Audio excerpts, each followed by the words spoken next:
Hi, Sangeeta. Yeah, hi. Yes, Thank hi. you. Can you hear me? Yeah, sure. Thank you for coming.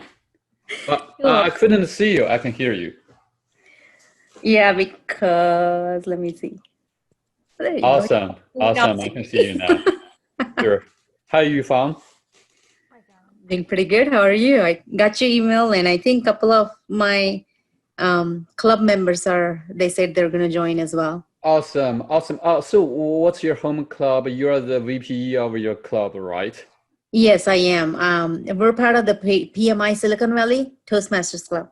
I'll get it. So here, Yufang is the president of ASML, the club hosting Hmm.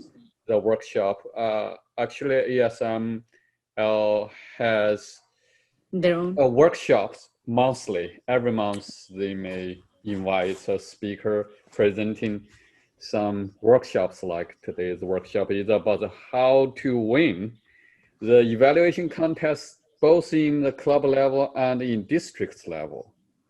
That's perfect because we're having our first um, club competition next Thursday. So this is perfect. Oh, yeah, it's really timely, right? Yeah. Yeah, awesome. Hi, Lisa. Hi, Marie. Lisa, you're muted, and Marie is connecting to the audio. Welcome joining us. I believe both of you are also VPEs of your respective club, right?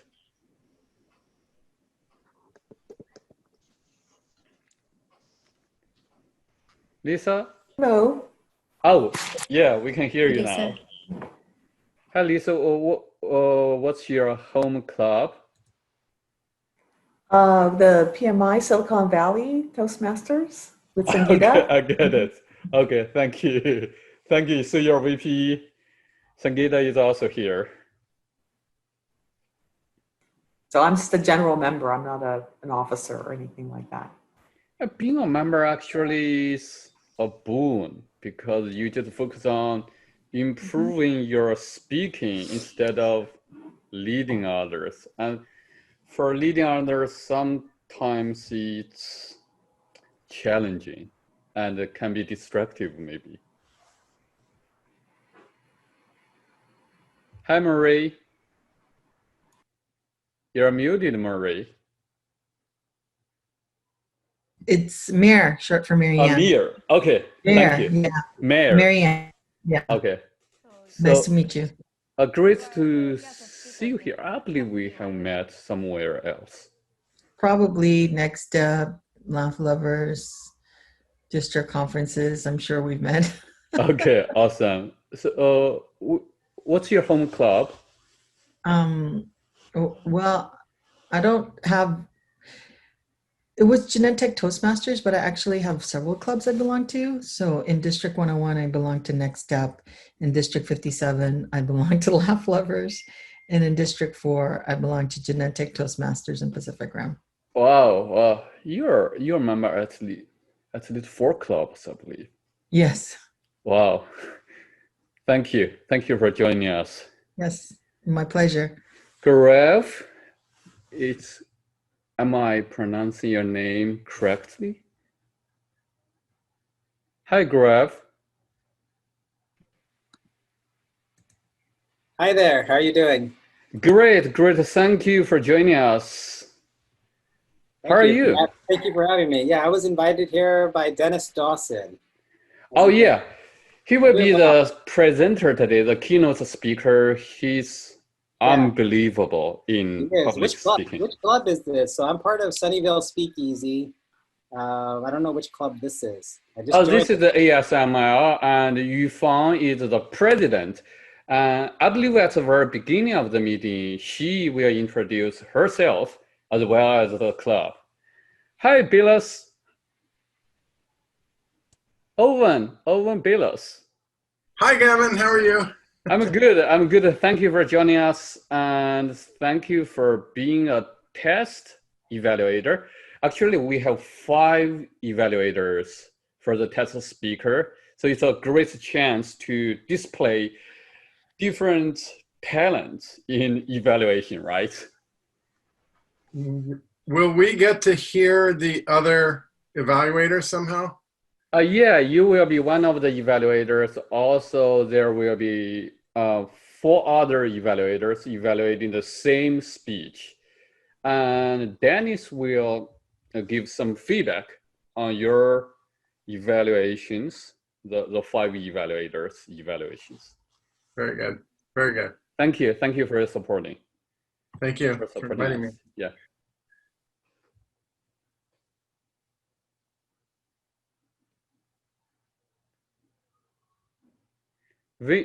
Vincent, right? Hi, Vincent. Hello, hey Gavin. Thank you for joining us. Which club are you belonging to? I belong to Articulators, Toastmasters, and Milpitas.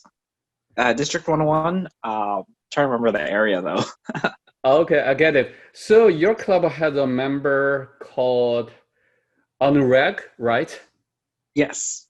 Okay, because I just heard the same speech today, 2 times presented by him as a test speaker at TGF and Scumbat Toastmasters. Wow, he's participating a lot. It's I about really yeah, it's about the turning unimpossible to impossible. Yeah, it's about reaching out to get help from others. Hi, Lorraine. Hi, Gavin, EFAM, Yeah, thank you Here. for joining us again. analyst. Of course, You're always I want to here. improve my evaluation skills. Okay, I get it. You're one of the evaluator, right? Well, Oh, I you're here hope to. so. EFAM did let me know. Mm-hmm. I can take a spot if it's available. You found we have 5 evaluators already, right? You found you are not audible. We couldn't hear you, you found. Maybe we have 5 speakers. Yes, we have 5 evaluators already. And during the Q&A session, you can give your comments or ask any question, challenging Dennis. Okay. Or I can be backup. Awesome, thank you. And yes, if we have guest BLG. Am I pronouncing your name correctly? It's like Bill Gates without TNS at the end. Bill Gates. Yeah. Okay, 100% thank you. correct. Yeah. Okay. It cannot get any better.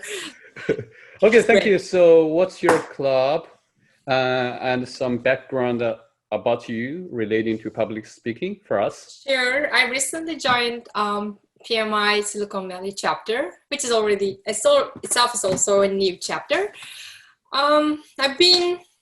I've been working as a researcher in the last 10 years, and I've been presenting a lot in the conferences, but I just thought maybe I just need to make it better. I just need to improve in a way that that I would enjoy more, and I would just make the audience also enjoy it a lot better, because sometimes when it gets too technical, it gets quite dull and kind of boring.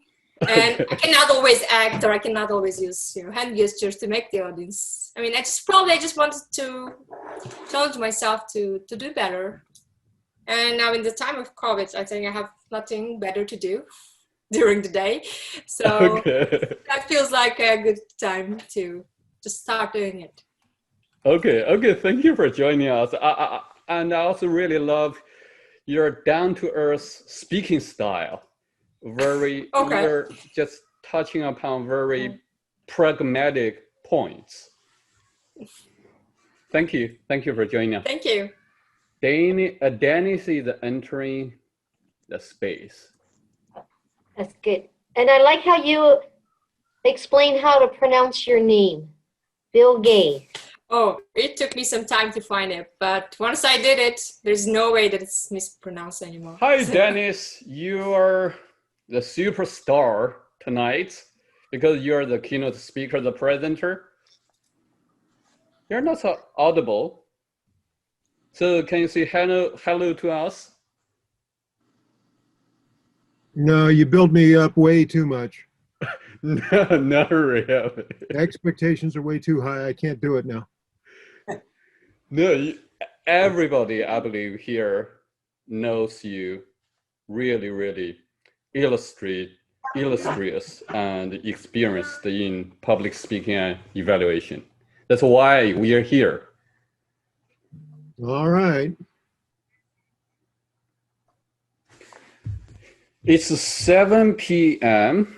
and I'll turn the control to the president of ASML, Yifang.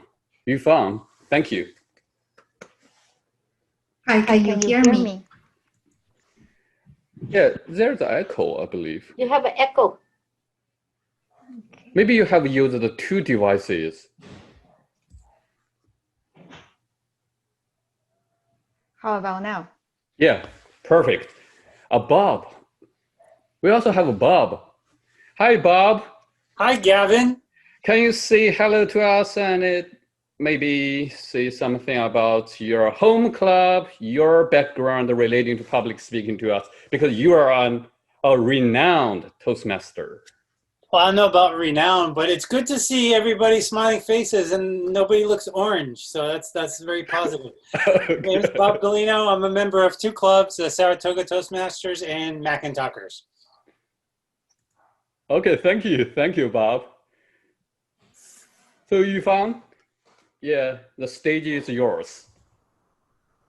Yes. My computer is not acting very well right now. I will do my best. Hi, I am the president of the ASML SW Toastmasters. We are very glad to have the special workshop today about the evaluation.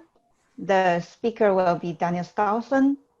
And by the way, our ASML SW Toastmasters, here we host special events almost every month. And right now is this evaluation workshop towards the evaluation competition that's coming up. So anyone that's very interested in the evaluation competition, this is a great chance for you to improve your evaluation skills. The speaker today is Dawson. Dennis is a two-time DTM. Everyone in the Toastmasters should know that the DTM, that's almost like having a PhD in Toastmasters. And Dennis did it not once, but 2 times. Dennis is also the past district governor, is also winner of the 2019 humorous speech contest, and the 2020 Total contest, and the 1st and 3rd place winner of District 57 evaluation contest. There you go, Dennis Dawson. Dennis? Wow. Can't believe I know that guy. All right, I need screen sharing turned on for me so that I can share my screen. Yes, you can do it now. Really? Yes. Okay, well, I'm going to find out if I can. If I can't, I shall dash my computer to the ground. Up, whip. There we go.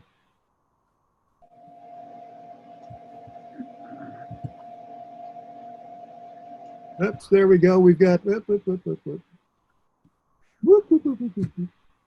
winning evaluations. That's right.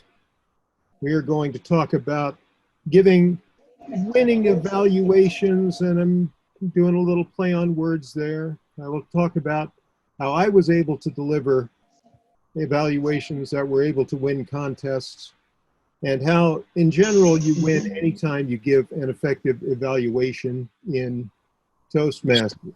So we're going to start with some lecture from me. Please jump in if you've got any questions.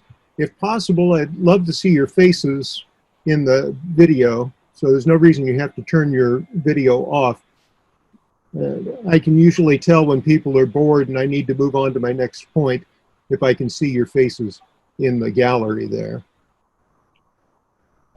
Now, after I've done my little lecture, we're going to actually have my guest, Jill Van Slyke, a tough competitor in the past. I barely edged her out in order to achieve my victory in the evaluation contest up in District 57.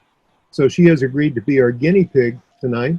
I would like 5 of you. And Gavin, did we find 5 victims, or do we still need to gather any? Yes, Yeah, we we have have 5. 5 evaluators. We have 5 evaluators tonight who are going to evaluate Jill's speech. Then I'm going to give my thoughts on the evaluations. Oh, cool. Yeah, it's going to be pretty awesome. Thank you for the commentary. Okay. So, and again, anytime you want to jump in and ask questions, that's fine with me. Let me move forward. I always like to say evaluations are, in fact, the heart of Toastmasters. Not only is it core to the education program that we give immediate feedback, it's also the way we show we care for the other members in our club. Now, evaluations are beneficial to the speaker, of course, because you get immediate feedback. It's not like your job where every 6 months they come and they dump a big bag of poop on top of your head. No, we give regular, consistent feedback so that people can continue to grow and develop over the course of the year. You give suggestions for how they might improve, keeping in mind that there are no experts in Toastmasters, there are no professors, there are no teachers. It's a self-education organization, but we as evaluators can give feedback that help people to grow. And the whole idea is to give feedback that makes people feel good about themselves and motivates them to continue to build their skills. Well, that's great for the speaker. What about the evaluator? Well, as an evaluator, you're going to build your own critical thinking skills to a higher level. It gives you a chance to practice thinking through not only how the speaker can be better, but to apply everything you're saying to your own speaking. One of the sad things, and Declan knows all about this, every time you give somebody a piece of advice, you have to follow it for the rest of your Toastmasters career. So there's no better way to improve your skills than being a very skillful evaluator. You want to give those bits of feedback, though, in a way that actually works. And this is the tougher part. You can give a great piece of advice to a member, but if you don't see it reflected in their speech the next time or the time after that when they're giving their speeches, then you as an evaluator are the one who needs to step up your game. It's not their fault for not following your advice. You need to do a better job of explaining it in a way that it sticks for the listener. And you have to be empathetic as you're talking to the speaker. You have to put yourself in their place, put yourself in their shoes, and think about the impact that everything you say is going to have on them, so that you give them the kind of feedback that they're going to accept readily and incorporate into their speaking. Does anybody else benefit? Well, everybody else benefits, because everyone in the room gets to hear this great speech. Then they get to hear your evaluation and learn from that. But after you've given the evaluation, they're going to compare your opinion with their own opinions. And sometimes that means they're going to change their opinion. Wow, Dennis was right about that. But very often it's going to bolster their conviction that they actually had a better idea. Maybe they'll share that with the speaker, or maybe they'll just incorporate it into their own speaking. So everyone benefits from an effective evaluation. Now, when you're evaluating in the club, the first thing you want to do before the speech is have a little discussion with the speaker. Be sure you understand the lesson objectives. Certainly take a copy or download a copy.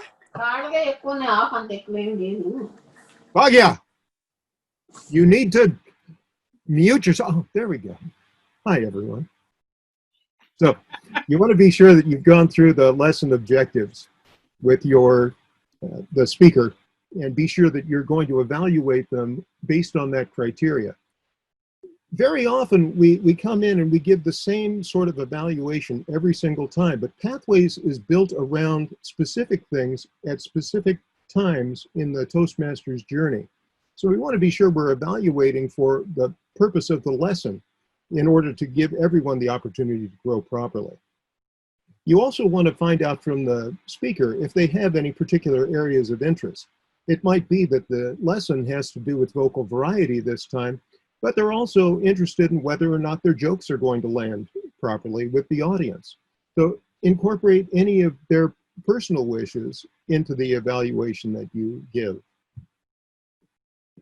Now, while they're speaking, it's really important that you look like you're listening to the speech. There's nothing more demoralizing than having there we go. Okay. Nothing more demoralizing than getting up, giving a speech, looking at your Zoom audience in front of you and saying that half of the people are eating their lunch, some of the people are looking for things on shelves, and they're doing anything except sitting in rapt attention. Well, in particular, the evaluator should be paying attention to the speaker, making good eye contact with their camera, and jotting down notes as they're listening. But it's really important that the speaker be able to see that you're paying attention, just to bolster their confidence. As an evaluator, particularly when you're in the same room with everybody, you want to pay attention to the effect that the speech is having on the other members as well. So if you notice that everybody is laughing, that's great if it's a humorous speech. If it's actually a dramatic speech about the death of a dog, that's something that you can incorporate into your evaluation. And once again, empathize with the speaker, with the audience. Be sure that you're sharing the feeling and that you're able to give them the kind of feedback that's going to help them to improve the next time they're in a similar situation with a similar audience. When you actually deliver the evaluation, be sure to personalize it, but don't make it about you. Always make it about the speaker. You want to use I language in all cases. I saw this, I heard this, I felt this. You don't want to tell people anything that starts with the word you. You should do this. You shouldn't have done that. You would be better if, because all of that is judgment. The nice thing about I language is that you are entitled to your opinion. And if all you give is your opinion, the way you are interpreting the speech, then no one can argue with you. They might not feel the same way that you feel, but nobody can tell you you're wrong for feeling the way you do. You want to use personal stories or examples wherever possible.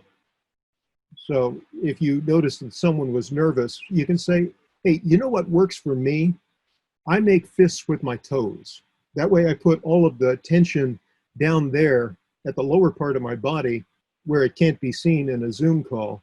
Or if I'm standing on stage, it helps me to stand up straight. Toe fists, you might try that. When you're giving the evaluation, make a point of evaluating the speech that you heard today. Don't evaluate the speaker themselves or anything about them. Particularly when you've got a very attractive speaker, don't comment on how beautiful the speaker is. We're going to have the lovely Jill Van Slyke give a speech later today. I don't want anybody to comment on her good looks because that's not what it's all about. That's just something that we happen to get as a bonus to the speech. But you want to comment on the content of the speech and the way it's delivered. And you don't want to comment about past speeches. You always do this, or I'm tired of seeing you do that. Talk about the speech as it was today. One of the things that I struggle with, because I am, after all, me, and you notice the introduction I got from Gavin today. So when I go to my clubs, people say, oh, it's Dennis. He's going to give another marvelous speech. Well, sometimes my evaluations aren't very helpful because people say, oh, Dennis, you're always so good. I just don't know what to tell you. Well, I want you to be a better evaluator. I want you to find the things that are wrong with my speech, because trust me, you've already seen plenty of things that I've done incorrectly this evening. And I will benefit if people give me honest feedback, no matter how good you think I am. Now, I always use the sandwich method. The sandwich method says you give two pieces, you want to talk about two things that went particularly well in the speech. Then you go to one, maybe two things that could be even better. And you end with one thing that was the best part of the speech, the one thing you liked most of all. This makes it easier for people to take the criticisms in the center, but it also gives a nice flow to the evaluation, and it ensures that you always end on an upbeat note, which is nice not just for the speaker, but also for the audience. When you are giving the feedback, always base it on specific things that you observed in the speech. Don't go with generalities. I really liked the humor in your speech. No, I really enjoyed the story you told about the kitten falling into the swimming pool and how you had to dip it up. That could have been a very dramatic story, but you added a lot of light touches that made it less stressful for the audience to listen to. I wasn't sure that your vocal variety always matched the emotion when you were talking about the dog's illness. These are the kinds of things that you can say that are more concrete and therefore more helpful, rather than just saying, don't be so sad in your story, something along that line. Above all, do not summarize what the person just said. That is probably the worst kind of evaluation, and I think we've all seen it. Dennis, you told us all about your story of going to college. You started with the first day of college, where you found out that you were in the wrong classroom. Then you told us about how you went out to lunch and you realized you had no money. And then you're just going through and saying exactly what the person just said, but you're doing it in 2 minutes. Well, now you've got 1 minute left to give them any kind of feedback about the speech itself. So you definitely want to pull out specifics out there and talk about the specifics, but don't use that as an excuse to just rehash the speech. That doesn't do anybody any good. And speaking about not doing anybody any good, please do not give whitewash evaluations. We give honest evaluations so that people can hear something that's going to help them to grow. Always remember that all progress is just outside your comfort zone. You are never going to improve if everybody tells you that what you're doing right now is exactly what you have to do. If that were true, there would be no reason to come to Toastmasters anymore. We give people suggestions that are going to help them to grow every single time. Now, I've seen the results of this quite recently in a couple of my own clubs. We've had some members who want to be in the humorous speech contest, but English isn't their first language. So they've been giving these humorous speeches to Toastmasters audiences, and they've been getting all kinds of praise. That was such a good speech. You're great, really wonderful. I found your speech to be quite humorous. Congratulations, and I hope you win the humorous speech contest. What they didn't tell these speakers is that their jokes weren't funny and they weren't landing. Now, it should be obvious because no one's laughing at the speech.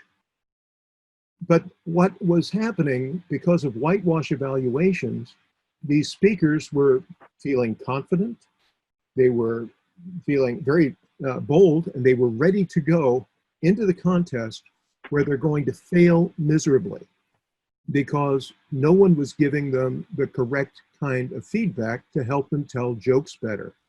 This is something that it's easy to fall into when you're dealing with somebody for whom English is not their first language. Now, There is a tendency among people in my family to be heart blessers. Oh, bless your heart. Oh, that's so cute. I love it when you give that speech. Bless your heart for trying to tell jokes in English. Bless your heart. And they're being kind. They're being sweet. They're not being helpful. So we don't want to be heart blessers in Toastmasters. If the jokes aren't working, that's not a reflection on the person's character. We're not judging the person, we're judging the speech, and we're judging the speech they gave today. And if they're preparing to be in a humorous contest, let's help them to tell jokes in a way that fits their personal style and yet lands with the audience and makes them laugh. Remember that we are not preparing people to speak to 5 people in the back of a Denny's. We're preparing our members to give TED Talks. We're preparing people to give professional conference presentations. So we're not going to prepare people for that if we just tell them how great they are as they talk to us in the back of the Denny's. We have to treat them as if they're giving this speech to an audience of 3,000, so that when they give the speech in front of 3,000 people, the speech is effective. Here are some things I never want to hear in an evaluation again. You've probably heard me say this before if you've ever, I don't know, had a conversation with me. Number 1, use the stage. This is the classic trope in Toastmasters. It's what Toastmasters say to Toastmasters when they don't know what to say to Toastmasters.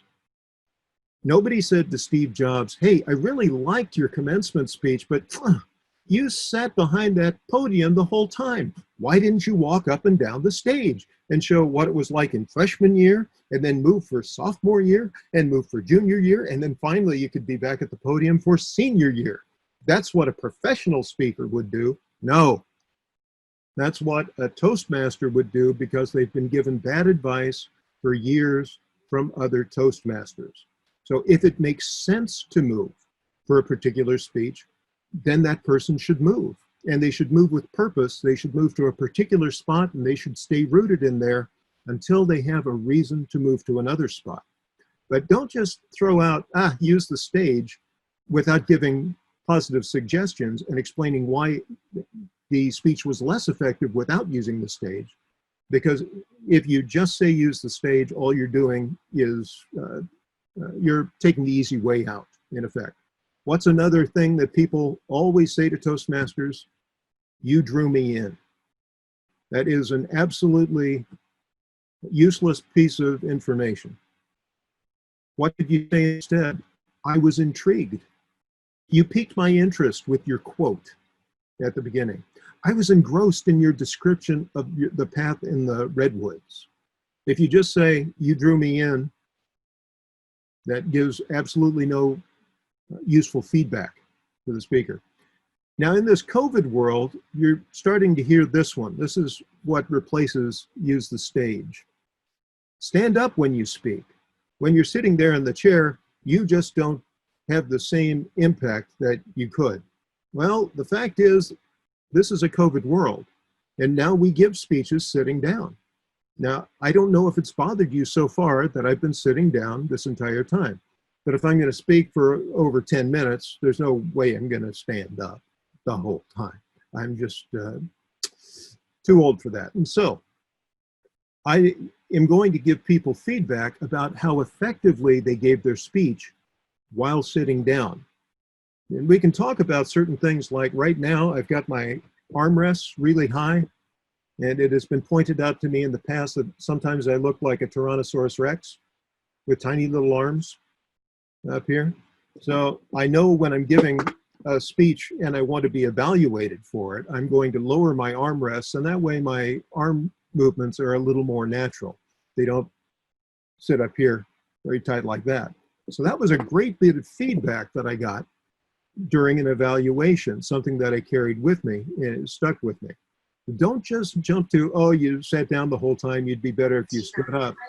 Consider exactly how it had an impact on the speech this time, and consider some advice for how they can be more effective while seated, or tell them exactly why they should be standing in order to give their speech. When you are finishing up your evaluation, always a good idea to summarize the points that you had throughout the evaluation and be sure that they tie into things that you've already said. Don't introduce any new information in your conclusion.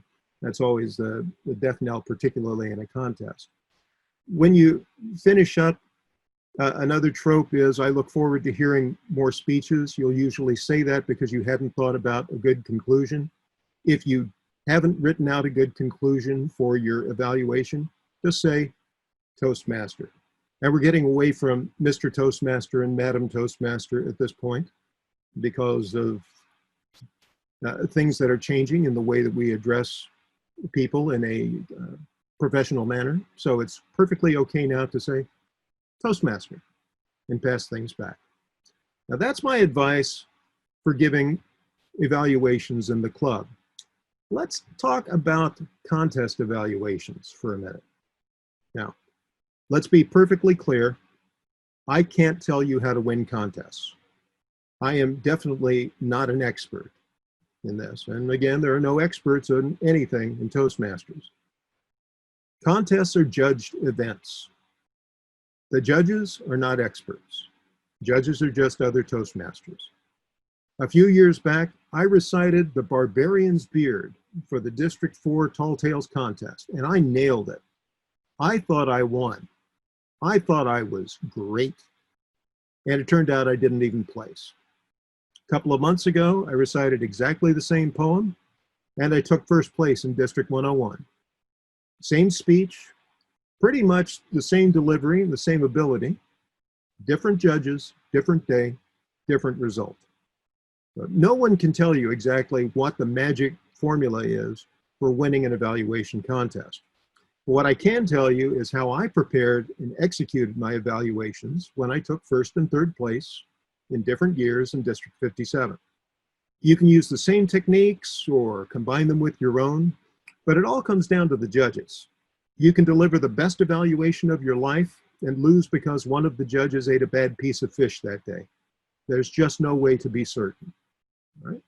That being said, let's talk about how I approach a contest evaluation. So first off, it's pretty much the same. You do everything that you would do in a regular evaluation. I recommend that you always talk to the speaker. So it's in second person. If my target is Jill, I will say, Jill, I really enjoyed your speech to date. The one thing that I would have done differently, Jill, is, etc. Don't talk to the whole audience. Wasn't Jill wonderful? One of the things I liked about Jill, etc. That's what we call third person invisible.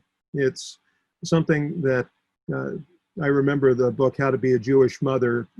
Jewish mothers supposedly use third person invisible. Does he eat spaghetti? Does he always wear his clothes that way? You don't want to talk that way about someone who you're supposed to be giving encouragement to. So I recommend you always speak directly to them.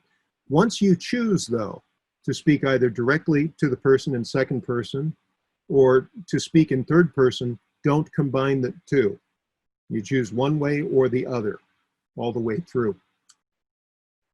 You, again, want to give real feedback. You will not win if you don't give substantial supporting information and real helpful suggestions to the speaker. If you whitewash the whole evaluation, there's a very good chance you're going to lose the competition. Now, it's not exactly the same, though. The first thing you have to remember is that your evaluation speech is a performance. So it is not just an evaluation the way you might give it in the club, where you're sort of Teflon coated in that case. You can't do anything wrong in an evaluation. In the speech contest, you definitely need to have an introduction, a body, and a conclusion. You have to have transitions between your points, and it has to flow smoothly. So that is something that is built on top of that, absolutely essential if you're going to win that competition. You want to show some finesse. You want to have some eloquent elegance in there. Use clever terms of phrase as you go through. The more colorful your language, as you're speaking is going to give you an advantage. You have to be engaging and entertaining without making it about you now. You have to use great vocal variety. Again, if it's appropriate that you use the stage, that you move around, you move effectively. And once again, you move to a particular spot. When you're using eye contact, you look directly at one person for 10 seconds, you finish a thought, then you move on to another person and you look at them and you talk to them. Then you look directly at the speaker to give them a piece of particular feedback. But don't let your eyes go wandering all around or anything along that line. You want to make sure that you are using the same techniques that you would use if you were giving a contest speech like a humorous speech or the international speech contest. Most importantly, you've got to know what's in the ballot. And I hope this is big enough for you to see. If not, definitely download Evaluation Contest Speech Kit. Get the ballot that the judges are going to use and look at the way the different aspects of the speech are going to be evaluated by the judges. Now, 40 points, most of all, is your analytical quality. So almost half of your points have to do with how well you were able to pick out the different pieces of the speech that were most important for you to evaluate. 30 points for your recommendations. So a little less emphasis on this, but these suggestions that you give are going to make a huge impact on your overall score. So be sure that you're giving them suggestions that are something that are specific enough for this particular speaker to help them, but general enough for everyone in the audience to learn from. Your technique, as it says here, sympathetic, sensitive, and motivational. So you're giving them the kind of feedback that's going to, maybe it's going to twinge a little, maybe it's going to tweak them, maybe it's going to hurt just a bit, but you follow it up with the things that they did the very best. You show them the sympathy and you give them the encouragement that they will be able to move past whatever deficiencies into a much better speech in the future. And finally, you get to the summation. It's 15 points. But if you leave out the summation, that means your perfect score immediately becomes a B. You have, at that point, you have definitely not taken first place in the competition. And all I can tell you is judges are people too. So I always say in conclusion, or better yet, in summation, so that they see it right there on their form. They say, oh, here comes his summary. And then I make a point of doing a summary at that point. Nothing else. I talk about the good points I hit. I talk about the places for improvement, and I end with the thing that they did very best, so that they know that I've absolutely done this. And it has to be as if you've got two flashlights and you're guiding them onto the form saying, here comes the summation, in order for them to catch it very often in the contest venue. When you are in the contest, you're going to get a blank piece of paper to start with. And this is what you have to use. One sheet of paper, that's all you can take your notes on. First of all, it's got two sides, and you can use both sides of the paper. So this is what I do when I take notes during the speech. I break it out into 6 blocks, as you can see here. I've got a plus sign on one side, a minus side on the other. And I draw very simply. I just use the icons that were available to me in the Google Slides here. So I draw an eye, an ear, and a happy face. This is what I saw. This is what I heard. This is what I felt. All right? So what I saw, I could easily follow your gestures in Zoom. What I heard, well, a negative was I had trouble hearing you when you were speaking very low. And what did I feel? I was touched by the story of the kitten with the crooked paw. So I jot these things down in these boxes so that I have a place to store all of this information. I don't know how many of these I'm going to use in my ultimate evaluation. In a 5 to 7 minute speech, I'm probably going to have at least 13 or 14 different things to choose from here. As soon as the speech is over, it's time for me to work on the outline for my evaluation. This is the order in which I do it. The first thing I do is write the summation. It's 15 points in there, and if all I were able to do was get the summation written down, then I'd be able to give the evaluation just based on that. So I picked 2 things that they did particularly well, and I try to choose something that's going to lead naturally into the first thing that they could improve upon. Maybe do a second thing that could be improved, and then again, finish up with the best. So there's my summation. Phew, if I've got that done, I'm gold. I'll be able to make it through the contest. Once I've done that, I've got a little bit of time to work on a solid conclusion. Now, this isn't the summation. This is that last sentence, and you don't say, I look forward to more speeches. This is where you pull out the razzle-dazzle, and you say, I thought that the magical elements of your speech were something I could use to bring the same magic into my life. Toastmaster, there we go. Now that you've got that wonderful conclusion, it's time to go up and write the introduction. Write an introduction that is going to mirror that conclusion. Judges love when you do the bookends to your speeches, and they'll love it when you do it to an evaluation. What a magical topic you chose today, Jill. And off you go. Now, when we end by talking about the magical element, they know that we've wrapped it up in a nice bow. It's so much easier to do that if you've written the conclusion first, then write an introduction that's going to lead into it. Whatever time you have left, write down those specific examples that you had on the opposite side of the page for each of the items in your summation. Get as much specific material in there as you possibly can. Now, some people will tell you, oh, you don't really want to use your notes in the evaluation.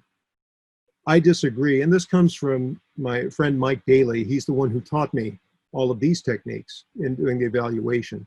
Sometimes it's really good for the judges to see you using your notes during the evaluation. Don't shy away from that. However, if you're going to be giving the if you're in the evaluation contest, I should say, make sure that you bring a clipboard or a very stiff piece of cardboard, something along that line that you can put behind your single page of notes. You don't want to get up there like me and have your hand start shaking because it makes you look nervous. So have something substantial to back up your page of notes. Glance at your notes and then speak smoothly, the way you would if you were using notes in a regular speech. Again, in the body, start with the 2 things you did well. So I might start with, here's something I heard, here's something I saw that was really good. One of the things I saw that could have been even better, transition then into this thing that could have been better. I also felt that something could have resonated more on a deeper level. That's where you get your second piece, and you're pulling in now, this is what I saw, what I heard, what I felt, and then use that thing that you felt to transition into what was best of all, was the overall feeling I received from listening to your speech and knowing that you were able to overcome these challenges. Those transitions are magic, not only for helping the judge to follow the logic of your presentation, but also to give that finesse, give that level of polish that makes your evaluation stand out from all the others. When it's time for the finale, you want to summarize those key points as succinctly as possible so that you get all of the points. Give that conclusion that reflects back to the opening statement. Now, a lot of people say, oh, you should start your summary as soon as you see the red. No, As soon as you see the yellow, it's time to push forward toward that summary. And you want to end your speech right about the 3-minute mark. Don't always push right up to the end to get the maximum amount in there. Practice getting your evaluation finished within the 3-minute mark. That's going to save you from all kinds of trouble when you're actually in the contest situation. There. All right, do we have any questions based on all of that fire hose information I just threw out? Okay, for the audience members, if you have any question, you can put your questions in the chat box. Dennis, the first question here is, if the speaker is really, really experienced, and as an evaluator, you just feel that you have no suggestions for improvement, what will you do? I would lose the competition, and rightly so. If I see someone give a speech and I have no constructive feedback, I don't deserve to win the contest. Yeah, this is in a contest situation. How about a regular evaluation? Well, now I'm being only slightly facetious. Okay. We all think that giving an evaluation is always criticizing something that the person has done. You can give a very effective evaluation that gives nothing but positive feedback about the things that were done well, but it should be very specific about everything that was done well. Not just, you're so funny, your gestures are so good. But I learned from your gestures today, I had never thought that if you were to cross your arms and then cross your hands at the same time, that you were able to give an effective gesture that would mean two lovers in a swimming pool, whatever. So yes, if you're going to give them nothing but praise, it's got to be praise that is supported with genuine examples from the speech that you just saw. So be very specific. And Bob, I've noticed also a comment.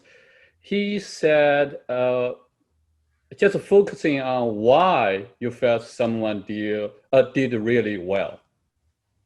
Yeah, just adding a comment to your comment. Yeah. Okay, another one. Do you have a technique? Oh, it's scrolling. For how evaluations stick. I have a speaker who has not grown, and somehow I'm always paired up with them as an evaluator. So how to make your evaluation stick? A very specific technique. This comes down to Americans who travel abroad and try to order food in the particular language, or actually typically in English. And so if they aren't understood the first time, they try shouting it louder. I said, I would like the fish. No capiche. The fish. Yeah. No. The problem is you've got to use different words in order to make it stick. So you try the example that makes the most sense to you. The next time, if you see them doing the same thing, think about a different approach. Think about a different way that you can work with them. Maybe it requires you to get up and demonstrate what it is you're trying to get them to change. Maybe you need to work with them offline. There's no reason outside of a contest situation that you can't give special individual coaching, right? Okay, thank you. Another question here is, you said talking to the speaker instead of the audience, but some other presenters, they may stress on focusing on the audience. So the question is, could you elaborate on talking to the speaker instead of the audience? One of the big pitfalls when you're giving an evaluation is you never want to speak for the audience. Oh, Gavin, he was funny, wasn't he? I think we all enjoyed how funny Gavin was, right? In a contest situation, you've just lost. But definitely in the club situation, you've just removed your credibility as a speaker. What if I didn't think he was funny? So as an evaluator, now I disagree with the first thing you said there. So we never want to speak for anybody but ourselves. And an easy way to avoid that is to use I language directed in the second person directly at the speaker and pretty much ignore the audience. But again, we're trying to be empathetic. We're trying to show compassion for the speaker. And it's difficult to show compassion for an individual when you're addressing a crowd. We all feel sorry for Gavin the way I just answered that question, don't we? No. Gavin, I'm sorry that I answered that question in a way that put you in an embarrassing spot. I will try to do better in the future. Okay, thank you. Another question, how to practice to be concise in a summary? Personally speaking, sometimes I just make it too short, a little terse, actually. So how to keep it succinct, very concise in a summary?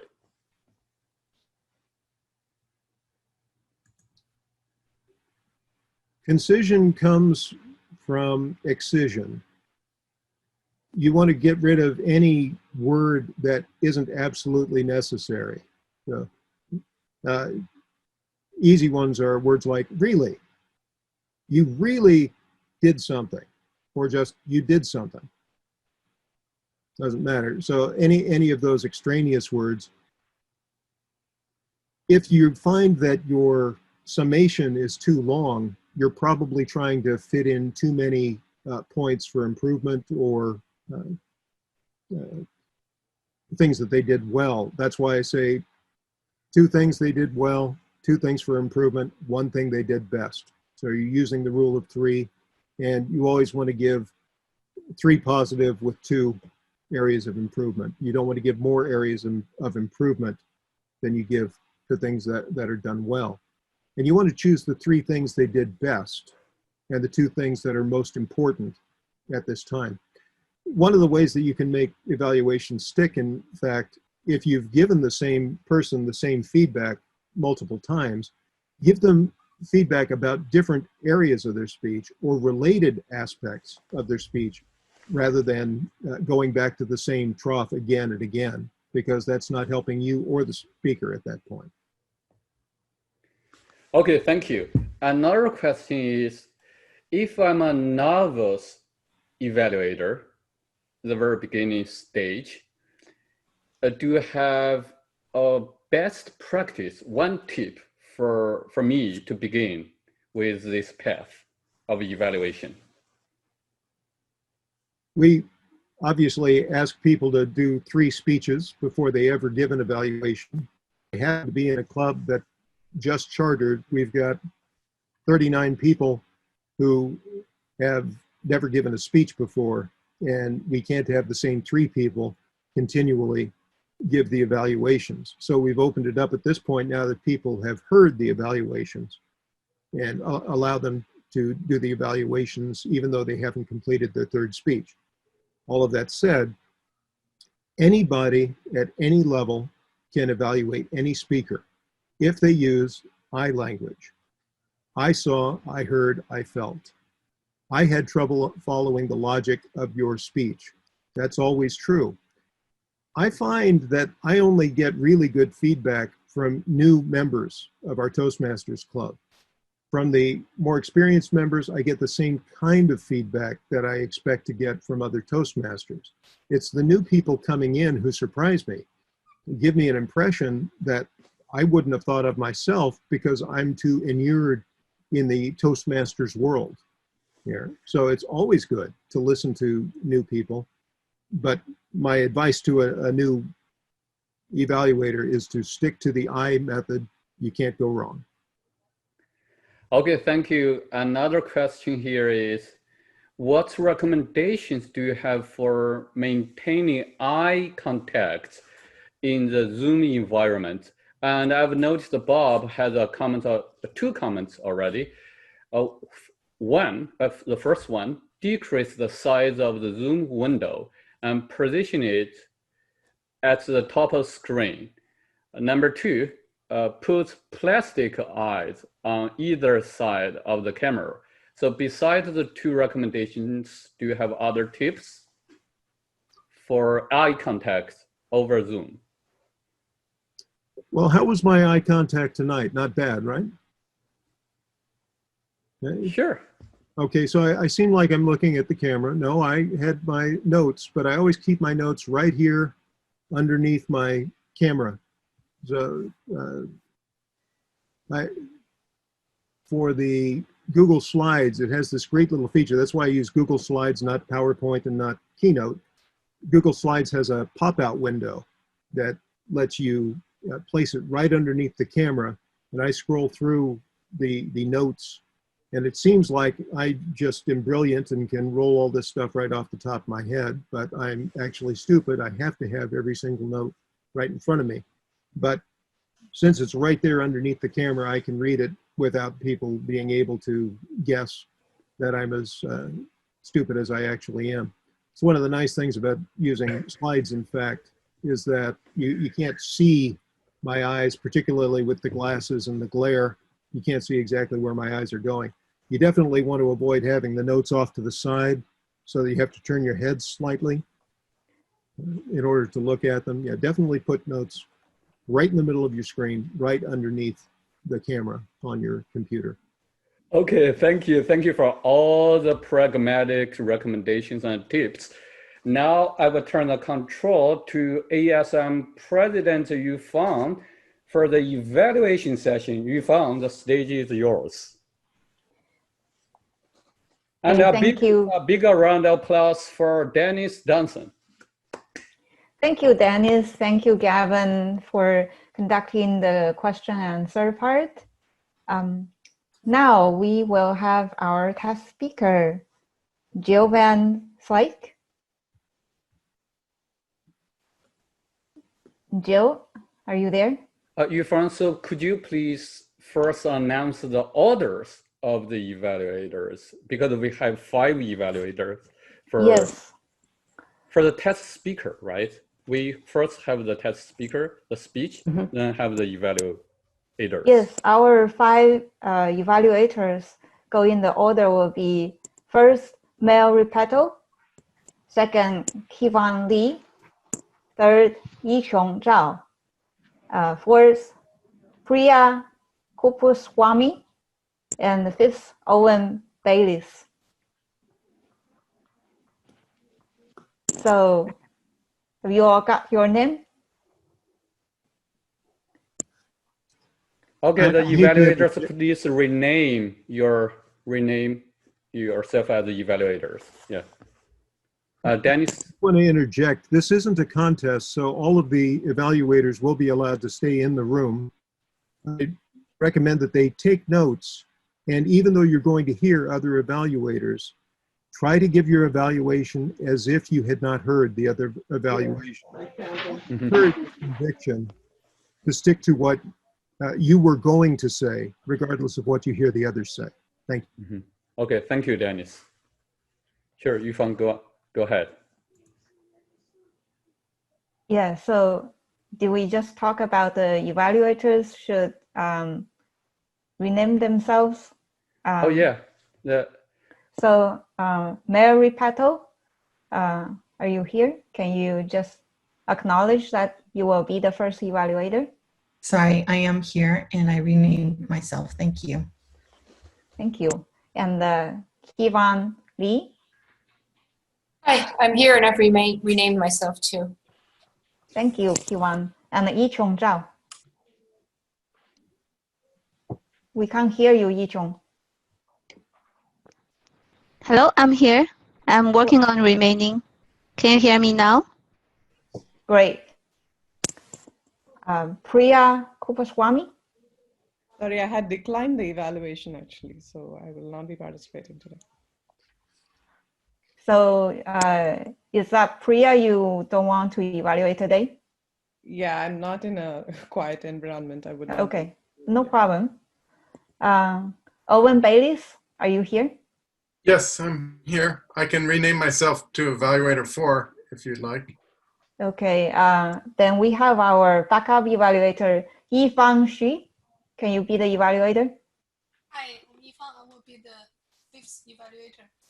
Thank you. Your volume is a little low.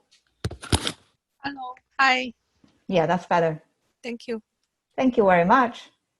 And welcome our speaker, Jill. Okay. Can you hear me okay? That's great. Okay. So I've played tennis since I was 6 years old, and I've learned a lot of life lessons through tennis. Tennis is a game not just of physical prowess, but also of strategy and mental toughness. 3 of the lessons that I have learned are to find a way to play to your strengths, be patient, and find a way to win even if you aren't playing the best or your favorite type of game. There's a quote that I love that says, that your game is hardly the best. You can fray your opponent's nerves by methodically bouncing a ball at least 10 times before your serve. And that quote to me talks a little bit about playing to your strengths. If one of your strengths is mental toughness, you can get on your opponent's nerves by bouncing the ball a bunch of times. So I was thinking about this advice as I was about to serve in a really big match when I was a junior.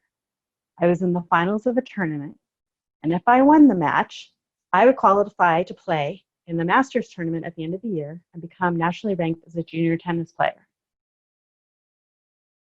The girl that I was going to play was going to be tough. She was a player who seemed to return every ball.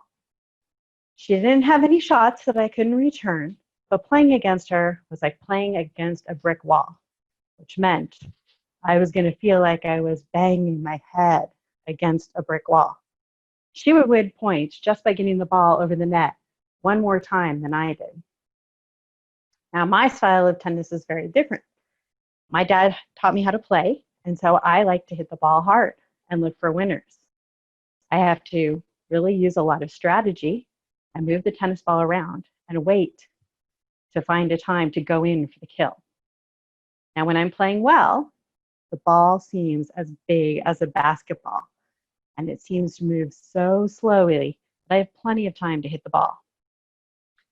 Now, the problem with this girl I played was she would give me an easy ball, and I would hit a ball that would normally be a winner, and then she would get it back. It was frustrating. With my variety of shots, I felt like I was a better player, so I should win.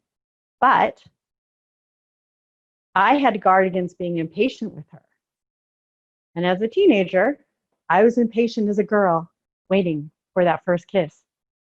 Hitting winners is much more risky style of play than just getting the ball back over the net. So I didn't want to hit a ball too early that was a winner and mess up the point. Okay, I said to myself, be patient and wait for your opponent. I toss a ball high in the air and hit a good serve. I move my opponent all over the court, to the left side, to the right side, up close to the net, and then back over her head near the fence, all looking for some weakness so I could hit my winner. I tried hitting the ball so hard that fuzz actually came off of it and floated around me like snowflakes. But she still got it back. I hit drop shots that seemed to caress the hard surface of the tennis court and stay low to the ground. I hit high lobs that would get lost in the sun when she was trying to hit it. And it looked like it would bounce over the top of the fence. But the point seemed to go on forever. I felt like I could actually see the grass growing outside the fence while our rally continued. But I knew that I had to win these long points to take away her main weapon, which was wearing her opponents down over time. Finally, I had an opening. She hit a weak short ball. I ran up to net, my eyes as big as saucers. And I hit a ball for a winner. As I went back to the court, gasping for breath, I knew that I had to do this over and over again. So I bounced that ball before I served.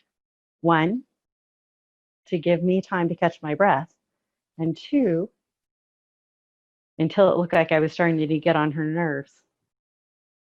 So I did finally win that game by being patient most of the time. And then it was her turn to serve. As I was waiting for her to serve, sweat was running down my face and back in rivulets. I drew my arm across my forehead to keep my eyes clear of the salty sweat. Like the rest of her game, her serve wasn't very difficult to return. I had been expecting her to hit it hard, so I had to lean forward on that first ball, and off balance, I hit that ball back, and she got the point. But I didn't make that mistake for the rest of her serves. I moved in closer and played to my strengths and was able to hit balls that stayed in, like I could get a lot of winners. The whole match went on like this, and it was difficult, but I used my patience to win that match. And I won a match that did not play to my strengths. And I think I have a quote from John McEnroe that said, "What is the single most important quality for a tennis champion?" He would say desire, staying in there and winning matches, even when you're not playing that well. So from this match and from tennis in general, I learned these 3 lessons from life that you can apply to your entire life. Play to your strengths, be patient, and find a way to succeed, even if you aren't doing your best. Toastmaster.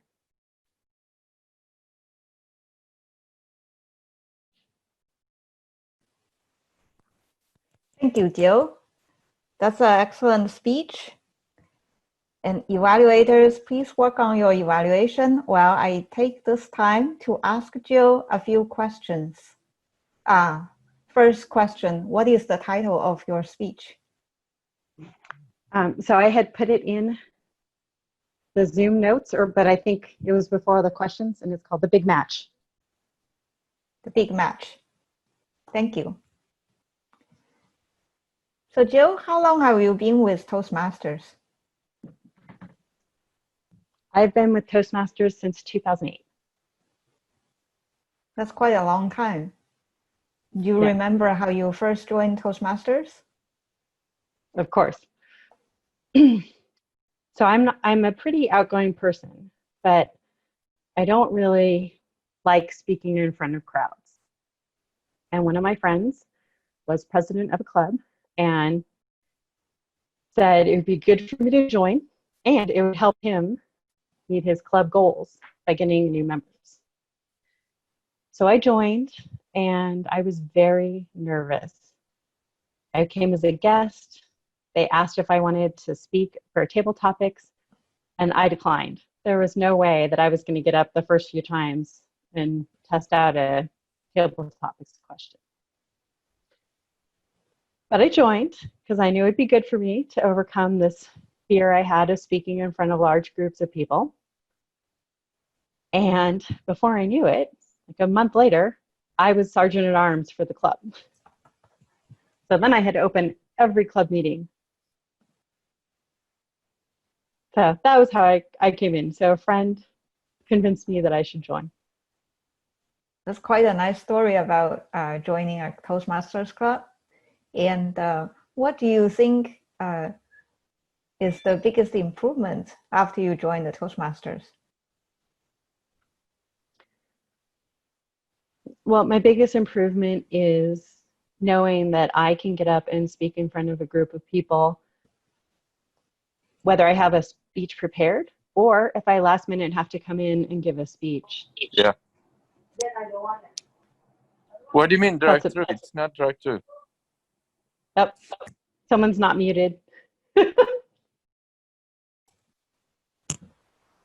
All right, I'm back.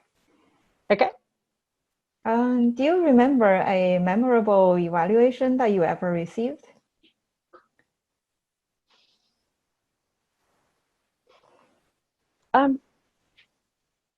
I've had several evaluations that are good, and I do like the ones that they point out some things you do well, and sometimes the evaluator will say things that I think I still have to work on. But you know, sometimes your impression of yourself is harsher than what other people see. So you get that encouragement. But that actually gave me helpful tips of things to work on, because I do really want to improve my speaking skills. I will say Dennis has evaluated a few of my speeches, and it always seems like he thinks I spoke way better than I think I did.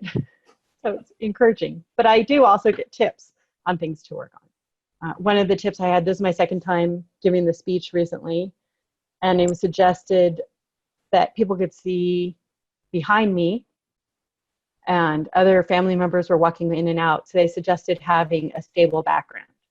So this is one of the things I incorporated for this time. And since it's a tennis speech, I found a tennis background. Yes, I like your background very much. How long have you been playing tennis?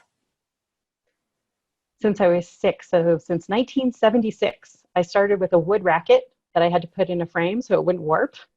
And then I switched to a metal Slazenger, and then finally to graphite. So I've been playing a very long time. Have you played tennis recently with this? Yeah, normally I'm on a bunch of teams. I still play USTA. They have leagues, you know, for adults. Those have kind of been put on hold, but our teams are still practicing. And then I am doing this sort of fun world team tennis where you have 4 players on a team and you play women's doubles, women's singles, and then mixed doubles. And then there's men's doubles and men's singles going on. You have 2 courts going on.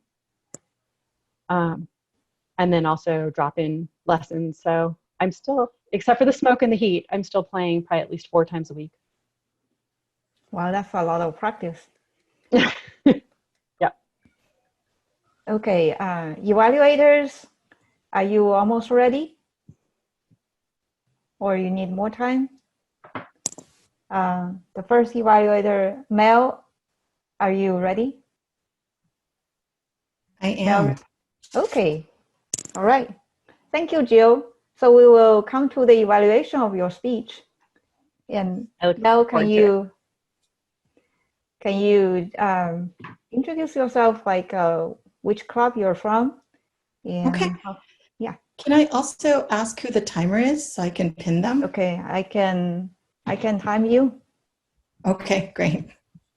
Thank you. My name is Mara Repetto, and I belong to actually 5 Toastmaster clubs, Genentech Toastmasters, Pacific Rim, Evening Stars, which is an advanced club in San Francisco, Next Step, which is District 101, and Laugh Lovers, which is in District 57. I joined 5 Toastmaster clubs because I was sick for a year and I had to have something to do. And I fell in love with Toastmasters all over again. So it's a privilege for me to be here. And with that, I'd like to begin evaluating Jill's speech. Jill, one of the things, my brother is an avid tennis player. He actually competes and his team wins. And he's 40, over 40. He's actually 50 now.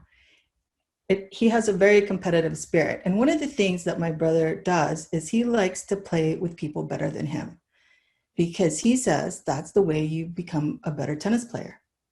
And so I want to commend you for playing with us today and challenging yourself of getting 5 evaluations. That is not an easy thing to do. So that takes a lot of courage to be able to open that, to receive that feedback. Your speech was very well organized. I had a very easy time following you. And I loved that you began and closed with your talk, which is play to your strength, be patient, find a way to succeed. And you married it with points throughout your talk. So I like to kick it up a notch. And you being a competitive tennis player, I'm pretty sure like to kick it up a notch too. So my evaluation is going to actually focus on your body language, which I thought was fantastic. I saw that you stood up. I saw that you had a tennis ball, a tennis racket. And so this is where you could really up your game. I'm going to give you a couple of techniques. First, position your camera. While we were on the break, I put a box. I put my camera angle here. The best camera angle is at eye level. If you're going to use your tennis racket, make sure you step back so that they can see your body. Because I didn't see the tennis racket, I only saw the tops of the tennis balls. Now, the reason for that is you had incorporated so much visually that because your camera angle wasn't perfectly positioned, I lost some of that. The other technique that you want to do is directly at the camera. So there was a few phrases like that you said, for example, it was very emotional. It was kind of emotional, like nerves. The nerves got the best of me. The nerves got the best of me. So you see how pausing before you said that, leaning into the camera directly gave a different experience of the audience for you, or would give the audience a different experience of you. So I just want to, in summation, want to say that your speech was well organized. I love the creativity of your body language. And I think that if you choose to actually make more purposeful body movements, you could really kick up the impact of your speech to a different level. Thank you.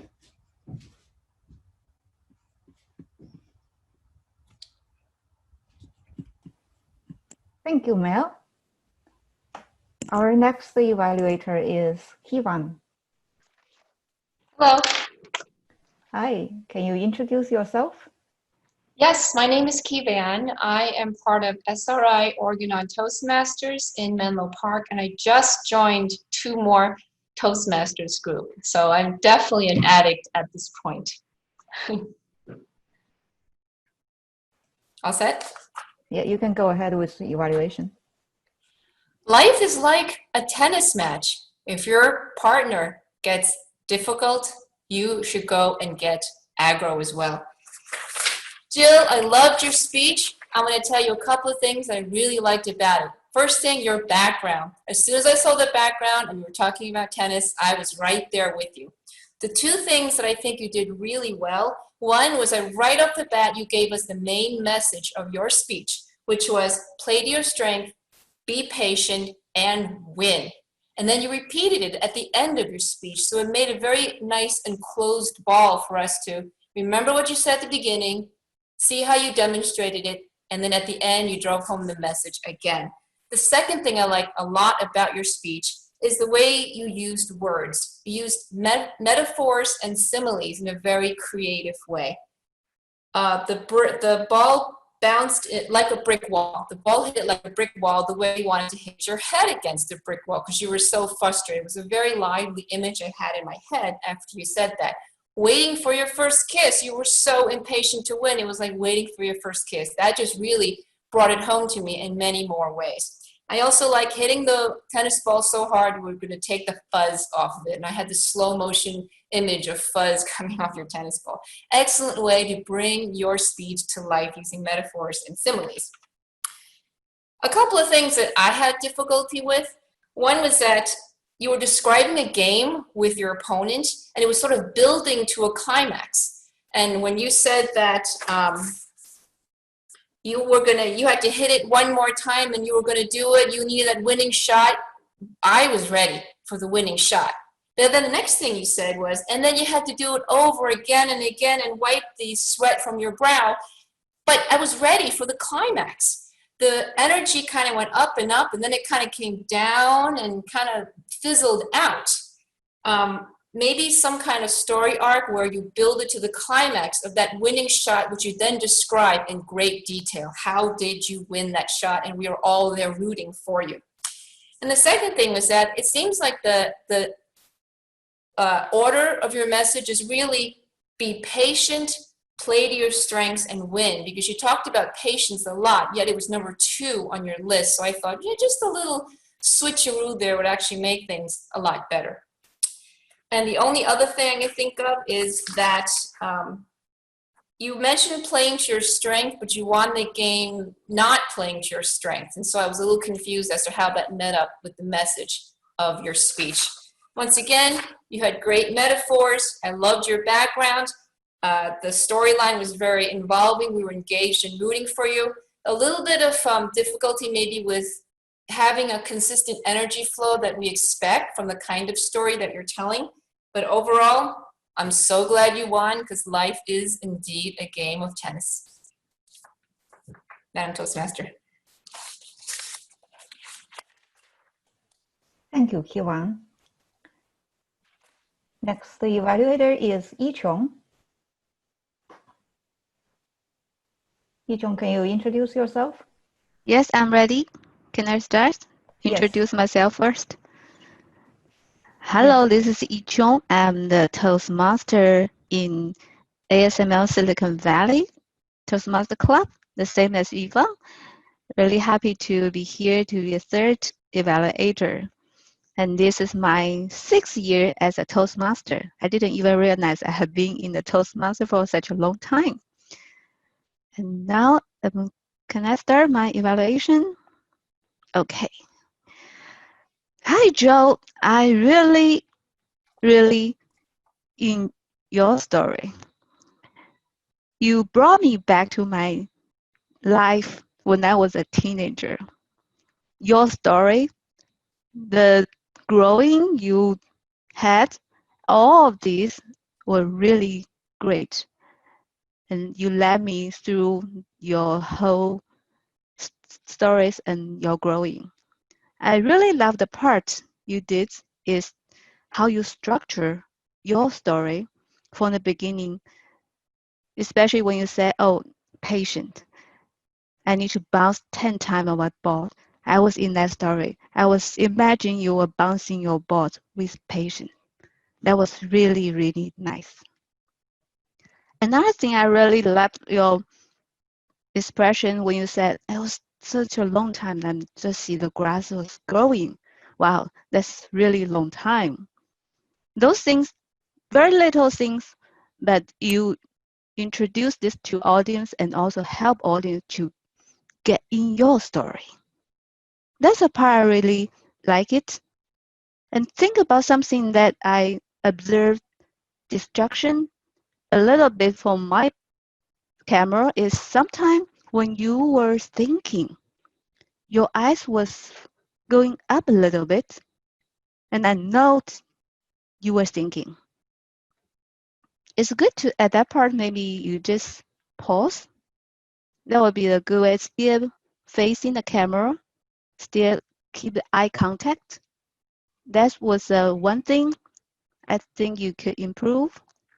And also there's another thing is your vocal variety. I would say it was already really, really good. But as our first evaluator said, if you make it more, I have the same problem. I thought I was already in the very good control of my vocal variety. But when I went back to see my speech, it still feels like the very vocal variety can be improved a lot. That's a part I feel like there's a little bit space you can improve, and the big space you can go to the next step. At the end, I would like to say the best thing I would like to say about your speech is the structure, the way you structure your whole speech. It was very good, start from beginning to the end and with a story of your growing. That's all. Thank you so much.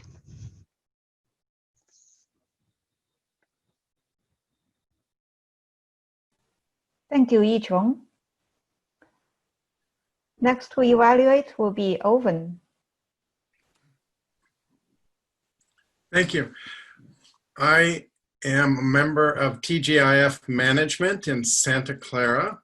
I've been there about a year, and I'm meeting fabulous, interesting people every Friday morning and hearing stories from people about things all over the world. So this has been a real growth period, and it coincides with everybody being at home, so we can still communicate via Zoom. So I feel very fortunate. I'll begin my evaluation sticking as close to my original notes as possible because I've heard some of these points. Toastmasters, and especially Jill, the big match. Indeed, when I saw that tennis court behind you, I was very interested to hear what you say because I too was a former tennis player and I was excited about the topic right away. The thing that I noted was that it's just you, there's no player on the other side. But that was good because your story was really about three things: playing to your strength, patience, and having the will to succeed and stamina against a very difficult opponent. You gave a narrative of your story about this match, which was very effective. I thought the colorful descriptions that you gave of moments when you had to really dig deep to stay on your game, like you had the salty sweat dripping off your brow and you felt the fuzz come off of the ball because you were hitting it so hard. Those were really effective metaphors to really drive your story home. Also, I think that your overall transition through the course of the match with this difficult player was very good. I mean, I was a little tired of her hitting the ball back by the time, you summarize things. Now, for areas of improvement, I think I wanted to see a little more emotion from you. I was very empathetic to your situation and I could really visualize it. But I wanted to see a little bit more of what it felt like for you to have the Energizer Bunny on the other side, or somebody like Jimmy Connor, who you were on the 40th point, the 40th rally, and you were just beside yourself. So, but I wanted to hear a little bit about the opponent, maybe how she had driven other people to lose, or how she was just known for her resilience and that sort of description. And maybe just something about your frustration and how you would have liked to have found a different way to break her. But you answered it with patience, and that was good. So I think overall, you gave a very effective speech, a narrative description. You illustrated how you would solve these 3 points, these 3 messages that you gave yourself about playing to your strength, patience, and success. I think you gave a good speech, and I think that with just a little tweaking, it could be superior. Thank you, Toastmaster. Thank you, Owen. Our final evaluator is Yifang. Hi, I'm Yifang Xu. I'm a member of ASML. Welcome to our club. I've been in Toastmasters for 5 years. Today, I'm really happy and feel fortunate that I attended this workshop. I learned a lot from Dennis' presentation. I hope I'm using what I learned now.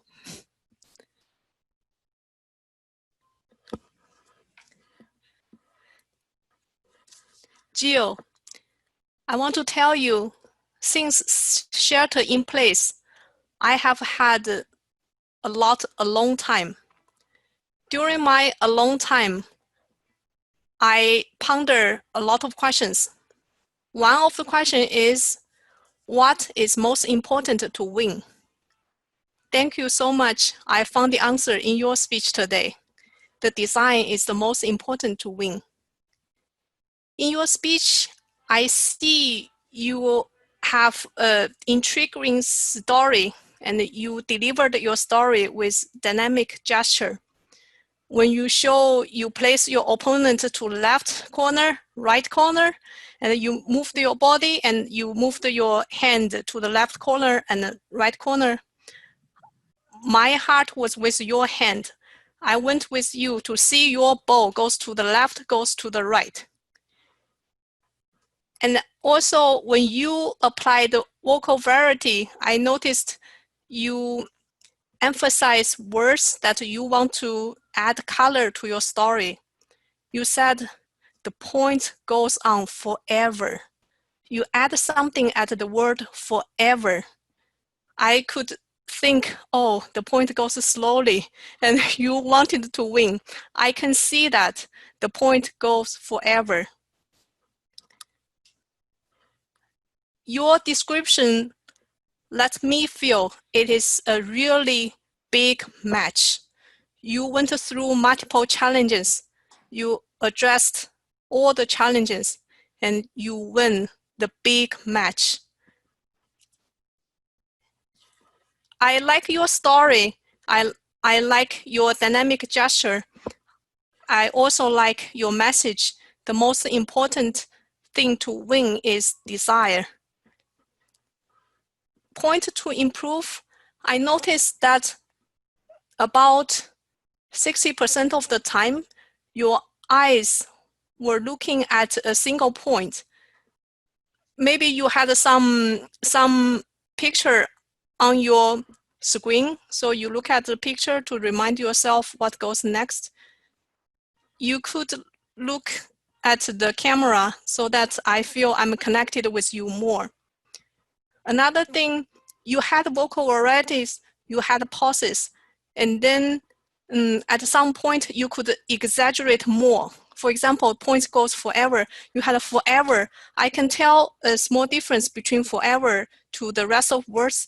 You could say forever. Then I could feel that forever more. I'm really happy that I heard your story and really happy that I found the answer from your story to my question. Back to you, Toastmaster.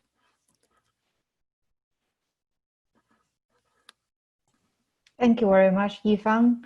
Thank you all the evaluators and the speaker, Jill, evaluator Mel, Kivan, Yichong, Owen, and Yifang. Now let's turn it back to Dennis. Dennis, would you comment on how the evaluators did today? Very nice, very nice. I used my own grid for Jill and then each of the speakers. There we go. So just to prove that I follow my own advice. Jill, I really liked your descriptive language, the use of the fuzz like snowflakes when you hit the ball very hard. Wonderful. I enjoyed your vocal variety when you said I was banging my head, and that worked very effectively for me. But what I didn't feel throughout the speech was the tension and release. Particularly, I thought that, as one of the evaluators said, that we were coming to the climax of your story, and it wasn't there. And as a result, I heard several endings to the story and was sort of confused by that. Visually, the ball disappeared at times. I recommend you raise your notes and step a little farther back from the camera so that we can see all of your great gestures. But the best thing I liked about your speech in this case was your signposting. I'm old. I need somebody to tell me where we're going. I need somebody to show me every step of the way. You did that extremely effectively by stating your 3 main points very precisely at the beginning, coming back in your final summation. So kudos to you. Those are the points that I wanted to see people capture. And I think all of our evaluators did a great job of catching those same ideas. And it's Mare, is that correct? Or Mary, yes, okay. Yes, Mare, it's Mare. Yes. Nice evaluation. I thought that you did a great job of catching the organization in particular. One of the things that I really recommend is writing out your introduction and conclusion. In this particular case, you had thought of what you wanted to say for your introduction.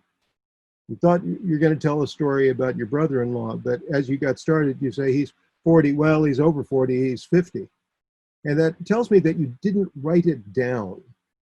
And the important thing about writing it down is to have that smooth delivery of your introduction. This is a key to all speeches. If you have a smooth intro, smooth transitions between each section, and a smooth conclusion, you can do anything you want in the middle. You can blather on blah, blah, blah, blah, blah. And people will say, what, I'm lost, but you have a smooth transition. Oh, I'm caught up again. And everything's going to be fine. So you had sort of an introduction, but it didn't echo with a final conclusion. And I would take points away from that if I saw you in the contest. There was a point in your evaluation where you started using you language. You should move closer to the camera. You should move further back.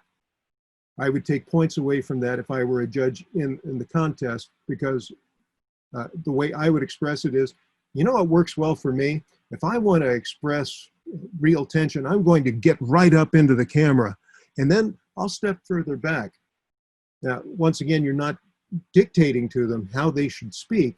You're saying what works for you, and nobody can argue with that. Great. Keyvon, congratulations. If I were the judge, you had the winning evaluation today. I was very impressed with the way you had your introduction, all thought out. Life is like a tennis match. I wrote it down to be certain that I heard you come back to it at the end, and you absolutely did. You picked up on the signposting, as I did, the metaphor. You were the only one who talked about the fact that she had that early climax, and then the story kept going. And I thought that was a great thing.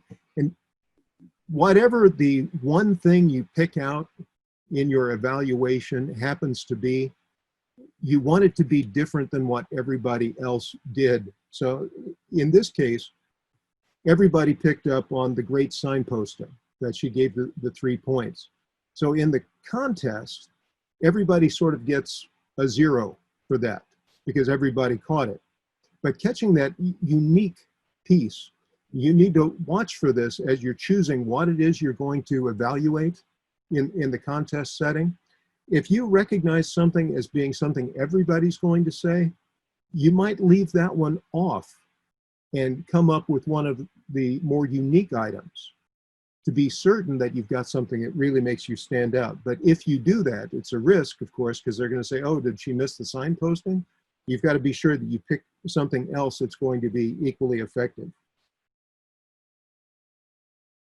And the only thing that I would recommend to you is you got to your summation, you realized the time was running out, and you started to move very quickly through the summation. As you're preparing for the contest, do as many evaluations as you can and practice starting the wrap up at the yellow, getting the other stuff in there first. This is general feedback to everyone. In fact, I noticed that the positive comments took up to 2 minutes, and it would go to green before several of you would then start talking about areas for improvement. As a result, you're going to rush through the areas of improvement, and that's probably the most useful part of the evaluation. So as you're practicing, practice getting all the good stuff over in about a minute, and see if you can set your internal timer for that so that you have more time to stretch out and draw out as you're talking about the areas for improvement. Hee-jong, great capture of detail in your evaluation, talking about keeping your eye contact while thinking, very good.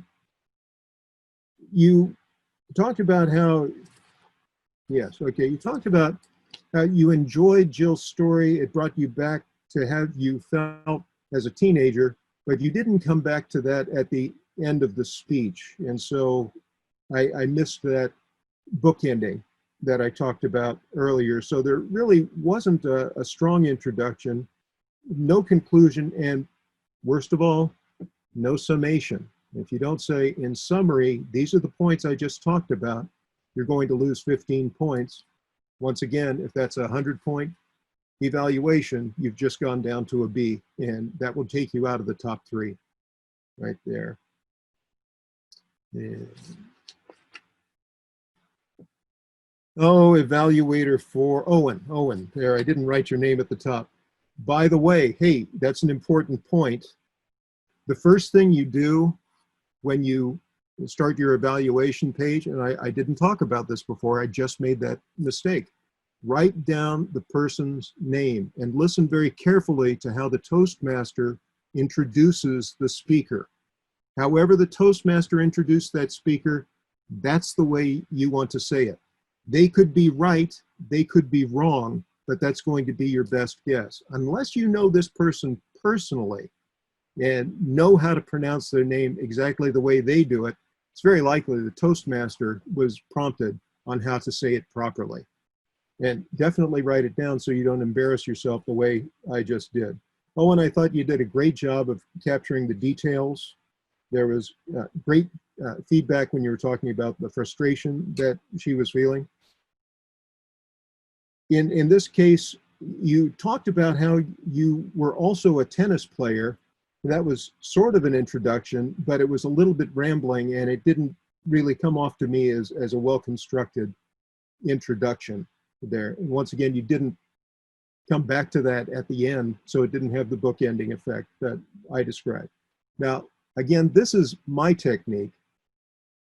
This is not necessarily the only way to do it or the perfect way of doing it, but it is a way to easily transmit to the audience that, yes, I'm going to be giving you a speech and not just your typical evaluation you would see in a club. And that's one of the differentiators when you're in the contest.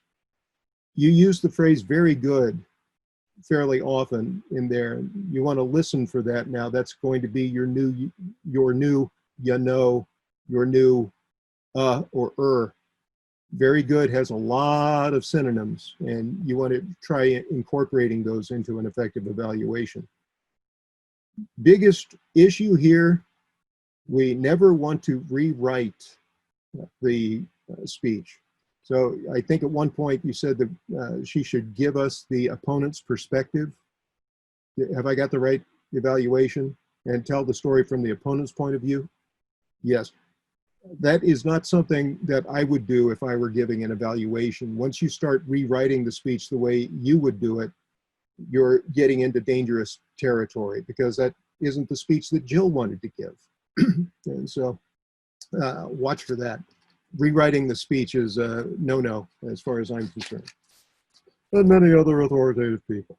Yifan, thank you so much for stepping up at the end. I appreciated the fact that you used shelter in place and the idea that you were going to think about what it means to be a winner as your introduction, and you incorporated that into your conclusion. I like the way you talked about the intriguing story and the gestures. Once again, you 2 minutes into your evaluation before you started giving feedback about how she could improve. And part of this does have to do with the fact that English isn't your first language. You have to be careful about how you say things, and you have to think a little further ahead than a native English speaker like myself. I can just blather on and hope that I get something about right somewhere in there.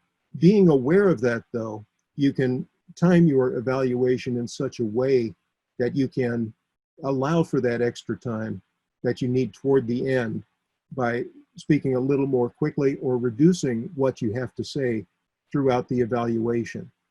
Now, a lot of people will shy away from giving feedback when people are non-native speakers. I'm fortunate that I've been working with English as a second language students all the way back through college. And I know that it's important to give helpful feedback to people and not just give them encouraging feedback, because the evaluation you gave overall was actually quite good. And I'm talking about the things that I can actually help you to improve upon in this case. Great. So that's my feedback on the evaluations. Are there any other questions about the feedback I just gave? I have something. I noticed that Jill kept touching the her left side, which would be her right side. And I missed the evaluation by Owen in the beginning of Yifan, but did you guys notice that she kept touching the right side of her screen? That's interesting. Now, one thing that you need to know about working in Zoom, and you can see this in your video settings, is that what you're probably looking at is a mirror image. So now I'm going to raise my right hand, and to all of you, it looks like I'm raising my left hand. Now here goes my left hand, and to all of you, it looks like I'm raising my right. Well, you use the mirror in Zoom so that it looks natural, as if we were looking into a mirror. If you try turning off the mirror effect, you won't last 5 minutes in Zoom, because every time you raise this hand, the other hand goes up.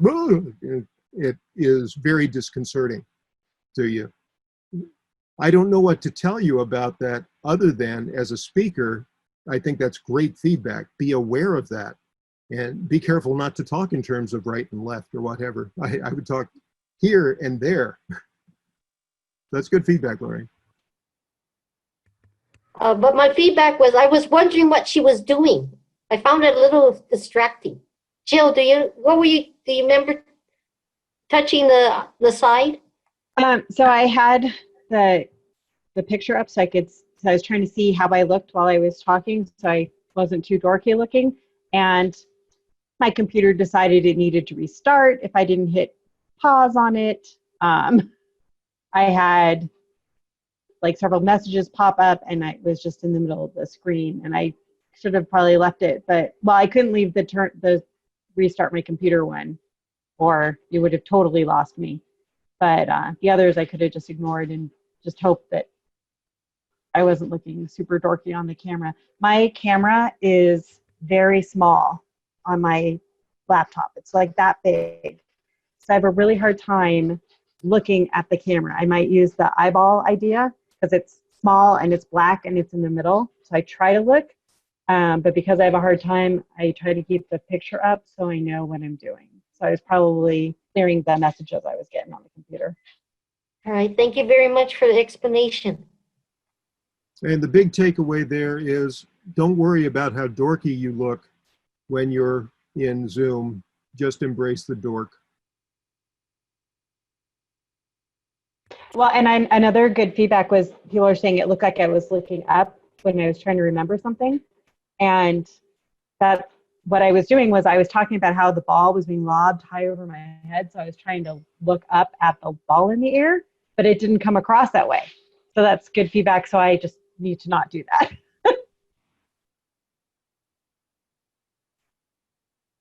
It did to me. Dennis, this is Mira. I just want to say thank you for all your feedback. I learned a lot, and really appreciate seeing a master at his craft. And all the evaluators were great. Everybody had something to contribute and that I learned from. I'm going to sign off now, and I want to just say thank you so much. I'm so glad that I was able to participate. Okay, thank you all. Please help me give Dennis especially a bigger round of applause. I have noticed we have many friends here, including Shoba, Rick, Declan. Hi, Declan. Declan, by the way, he is my mentor at Saratoga Toastmasters. So Declan, could you give your comments or thoughts relating to this workshop? Well, it's first of all, Dennis, it's always good to see my uncle Dennis perform. And every time he performs, I learn a little bit. So Dennis, thanks for the reminders of what our best practices. And I must say, I enjoyed the way you structured it in the, here's what's in your club, here's what you might typically do, and here's the way you up your game in the contest. I think that was a useful mechanism to use. Thanks for the insight. Okay, thank you, Declan. So Bob, would you like to give a comment? Again, I'm just happy that everything's not orange. Okay. Okay. Any insightful thoughts relating to the workshop itself? No, well, sorry, I thought it was a lot of good information. I apologize for joking, but there was a lot of good information that Dennis provided. So definitely some good ideas to keep in mind. Okay, thank you. You were joking, Bob. Okay, thanks for that clarification. Okay. No, but I'm serious. I'm glad that everybody's not orange. So any other comments? Because we have many guests, many friends today here. I like the plastic eyes idea. Thank you, Bob. Welcome. Okay, thank you all for coming again. And if you want to get the video, please fill up the guest book. The VPN in between, we are sending you the URL of the video, and you can also reach out to me. Absolutely, I'm always here to help out. Thank you again for Dennis, for the test speaker, for 5 evaluators, and all the friends. And I will give the control to the president of ASML, Yifang. Hi, thank you everyone for coming to this special event today. As a Toastmaster, I feel like as time goes on, I tend to forget some of the skills I learned, especially this using iMessage in the evaluation.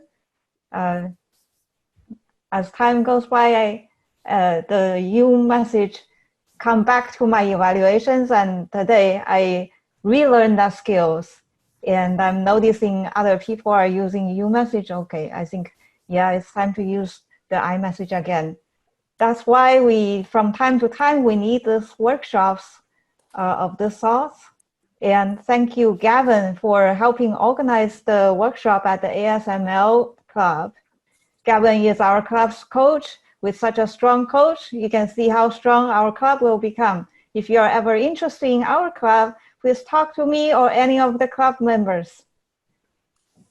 Okay, one more thing. The next workshop is relating to connection virtually. I promise you it will be mind-blowing. It will be really impressive, informative, very pragmatic. At the very beginning of next month at ASML, please keep tuned or keep connected with me or ASML. And thank you all. Let's call it a day. Have a great night.